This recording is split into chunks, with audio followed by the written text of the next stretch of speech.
कि इस हालात में जब 50,000 लोगों की मौत हुई है, जज भी संक्रमित हो रहे हैं, यूपी में दो कैबिनेट मिनिस्टर की कोरोना से मौत हुई है, बिहार में एक आईएएस ऑफिसर की मौत हुई है, एक दिन पहले एक डॉक्टर की मौत हो गई बिहार में ही। ऐसी परिस्थिति में जब लगातार संक्रमण की संख्या बढ़ती चली जा रही है, 13 दिनों से दुनिया भर में सबसे ज्यादा, और करीब करीब 1000 के करीब लोग रोज मर रहे हैं, 900 800 से 1000 के करीब में। ऐसे में अगर आप कहें कि 25 लाख जो विद्यार्थी हैं जो नीट और जेईई की परीक्षा देते हैं, वो अपने अपने घरों से निकलकर परीक्षा केंद्रों पर जाएं, अपने माता पिता के साथ जाएं, जाहिर है उनकी उम्र कम है तो किसी को साथ लेकर जाएंगे, वहां पर भीड़ जमा हो तो क्या उन्हें संक्रमण का खतरा नहीं है? अगर इनकी जिंदगी के साथ कुछ हुआ, अगर इनमें से किसी एक छात्र की भी जिंदगी दांव पर लगी, तो उसकी जवाबदेही कौन लेगा? क्यों नहीं सरकार ने ही अदालत में जाने से पहले इस मामले को अपने स्तर पर देखा और एक फैसला लिया होता? पर अभी तक आप देखिए कि यूजीसी के मामले में भी फैसला नहीं आया है।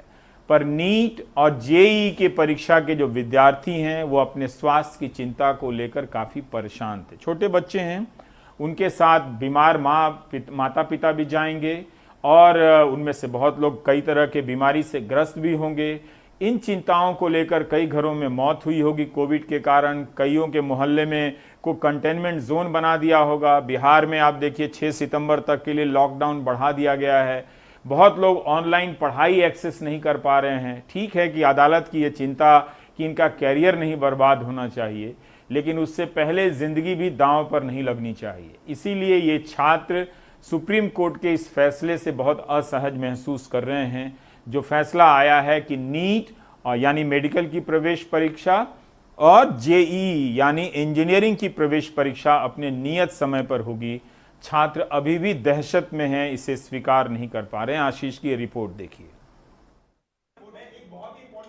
इंजीनियरिंग और मेडिकल प्रवेश परीक्षा की तैयारी कर रहे लाखों छात्रों के इम्तिहान सितंबर में ही होंगे। कोविड-19 के कारण जेईई और नीट परीक्षा को टालने की कुछ छात्रों की याचिका को सुप्रीम कोर्ट ने खारिज कर दिया।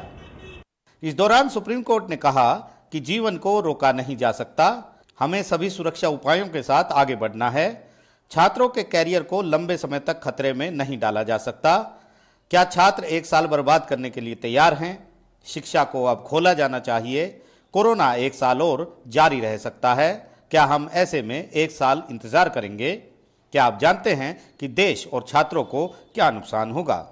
वहीं राष्ट्रीय परीक्षण एजेंसी ने भी इसका विरोध किया। जेईई मेन परीक्षा 1 से 6 सितंबर तक होगी और 13 सितंबर को नीट। दोनों में करीब 25 लाख छात्र बैठेंगे। छात्र शीर्ष अदालत के आदेश से खुश नहीं हैं। इस मामले में तो सुप्रीम कोर्ट ने अपना फैसला सुना दिया, लेकिन एक और अहम मसला है जिस पर मंगलवार को सुनवाई होनी है, और ये मसला है डिग्री कोर्सेज में फाइनल ईयर की परीक्षा का।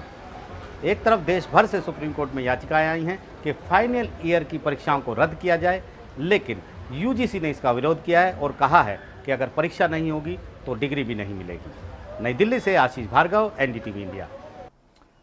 तो अगर यूजीसी, अगर परीक्षा कराने वाली संस्थाएं इस जिद पर अड़ी हैं, तो उन्हें कम से कम ऐसा पैमाना बताकर दिखाना चाहिए कि जिससे देह की दूरी का पालन भी हो, परीक्षा केंद्रों के बाहर भीड़ ना हो और आने जाने की यात्राओं के दौरान भी छात्र संक्रमित ना हो।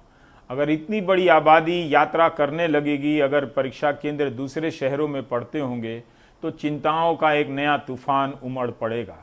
खैर, लेकिन अब कोर्ट का फैसला आ गया है तो ये परीक्षा अपने नियत समय पर ही होंगे। अभी भी सरकार अपने स्तर पर विचार कर सकती है, लेकिन इसका स्कोप नहीं है, क्योंकि सरकार लगातार अदालत के सामने यही दलील देती रही कि वो परीक्षा कराएगी, यही छात्रों के हित में है।